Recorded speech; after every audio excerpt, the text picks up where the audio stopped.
Le texte de l'avant-projet de loi portant prévention, répression et prise en charge des victimes de violences constitue en lui-même une garantie des victimes de violences basées sur le genre, qu'elles soient femmes, hommes, handicapés, albinos, personnes âgées, qu'elles soient toutes les composantes du genre. Et cet avant-projet traduit, Madame le ministre, l'engagement du gouvernement qui, à la faveur d'un projet tripartite, a favorisé son élaboration. C'est le lieu de saluer cet engagement. Mais cet avant-projet est aussi un texte de loi très ambitieux, car à la fois, il est préventif, il est répressif et il est réparateur. Tout ce qu'il faut à bien des égards près pour assurer une prise en charge holistique aux différents cas de VBG.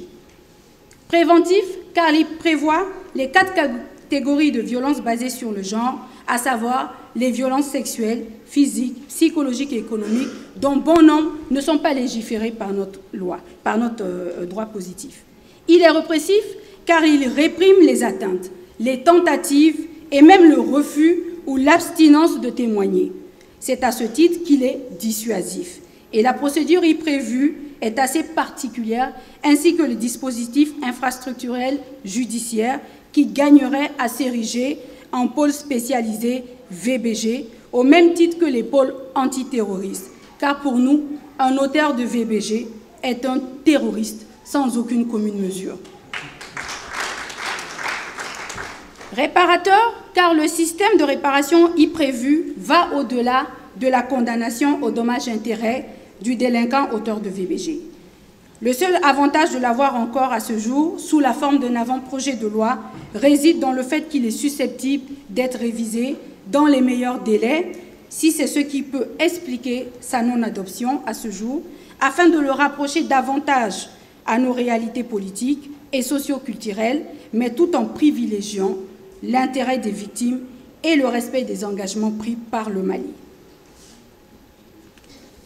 À ce titre, plusieurs recommandations sont faites dans l'analyse juridique que nous avons élaborée, parmi lesquelles il me plaît de citer comme solution de règlement de conflits conjugaux, par exemple, l'intervention de nos médiateurs sociaux. Madame le ministre, présidente d'audience, vous conviendrez avec moi qu'au bénéfice de tout ce qui précède, il m'échoit de soutenir et d'appeler fermement, fortement à l'adoption de l'avant-projet de loi par le Conseil des ministres, puis son adoption par l'Assemblée nationale du Mali.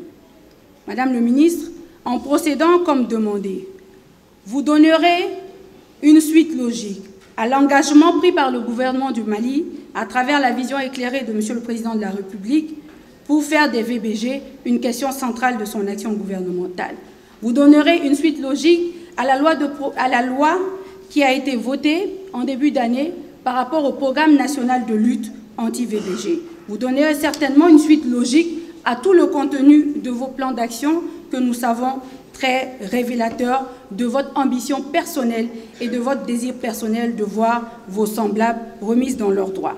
En procédant donc, Madame le ministre, vous donnerez aux défenseurs des droits de la femme, aux pionnières qui nous ont légué le flambeau et aux acteurs infatigables de la lutte contre les VBG un instrument de taille, de valeur et une arme fatale contre les VBG. Parce que les VBG à l'égard des femmes et des filles concernent tout le monde. Tout le monde, hommes et femmes. Parce que tout le monde a une fille, une petite fille, une sœur, une amie, une nièce, une femme, une mère. Parce que tu ne feras point à la fille d'une autre ce que tu n'aimerais pas qu'on fasse à ta fille.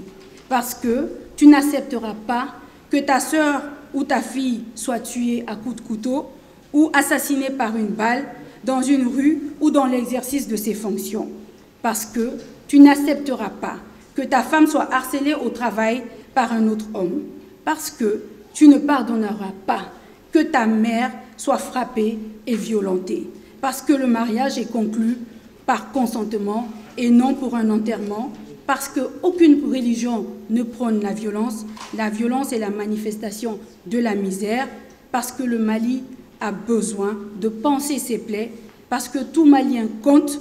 Parce que tout Malien a le devoir d'aider son Mali. Et ceci est la contribution de Hera Foundation pour la lutte contre les VBG. Parce que Mariam, Kamisa, Tena, Aminata, Binta Kamara et toutes les autres ne sont pas mortes pour rien. Pour que leurs belles âmes reposent en paix, vous ferez droit à ma demande. Il vous est très respectueusement demandé de délibérer sur le siège, Madame le ministre, en décidant que l'avant-projet de loi sera adopté et ce sera justice. J'ai plaidé.